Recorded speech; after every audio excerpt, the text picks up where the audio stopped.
hardly ventured further than my garden gate, which meant I didn't speak to anyone, because my cottage sits entirely on its own at the end of a river, which leads down to the sea. It's near the wildlife hut, where my new job was based, so I caught glimpses of people passing along the lane, but nothing more. I had meant to pop over and say hi to Holly, my new boss, but it took much longer than I'd anticipated to get the cottage straight. I'm not the sort of person who's happy to drop things where they fall, or leave a ring around the bath, or let the bin overflow, so I was never going to keep my possessions mouldering in boxes.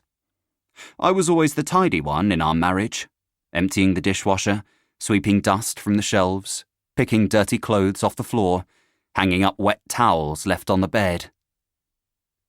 The evening before I was due to start my new job, I walked down to the beach as a reward for all my hard work.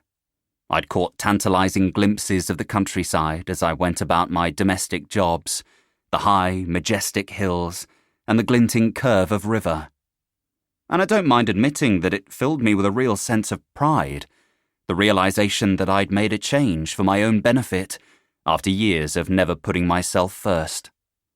The sun was dipping down as I left my cottage, casting the sky in a beautiful hue of pinky purple, a flock of geese silhouetted against it in a raggedy V, the air fresh with the sharp tang of salt.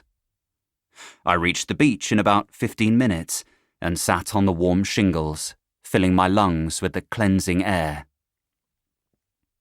I'd be lying if I said I wasn't feeling scared or sad sitting there. I couldn't not. I'd left behind everyone and everything I knew to start again, which is a terrifying prospect, even when it's what you want. Or maybe, in my case, it would be more accurate to say what I needed. Before I left London, people had started to feel overwhelmingly messy, and the idea of being alone for a bit, of reconnecting with myself, felt pretty imperative. But the landscape was ridiculously romantic, and that evening I found it impossible not to associate it with Mel and feel her absence like a missing limb. I let myself wallow, which is something I'd promised myself I would stop doing after the move.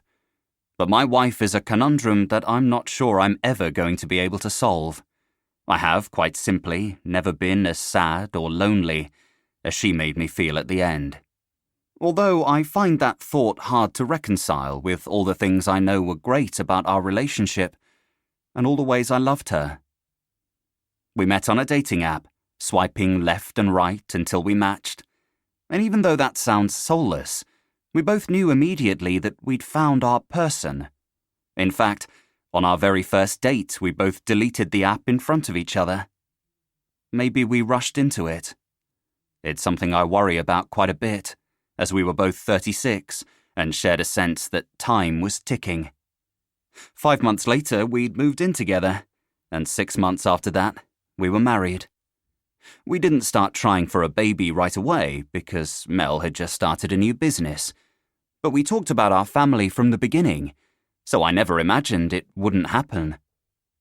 She came off the pill about 18 months after our wedding. Mel's business was pretty successful by then, so we agreed that I would be the main carer when the baby came. I would lie awake at night fantasizing about pushing our child's stroller through the park, mashing bananas for first tastes, holding chubby hands for first steps, marveling over first words. I saw myself recording those moments and sending them to Mel, who'd glance at the buzzing messages in the middle of her meetings and smile. In those early, heady days of trying, we talked endlessly about selling our flat, which we both loved, but was too small for a family. I'd spent months renovating it when we moved in, and it really was beautiful. But it was up 4 flights of stairs, and the only outside space was a balcony. We looked online at houses with gardens, and I thought about the swing set I'd build and the barbecues I'd cook on the weekend. But we couldn't get pregnant, and all too quickly we were both about to turn 40, so we decided to try IVF. Mel insisted on going private, because the NHS waiting times were awful in our postcode.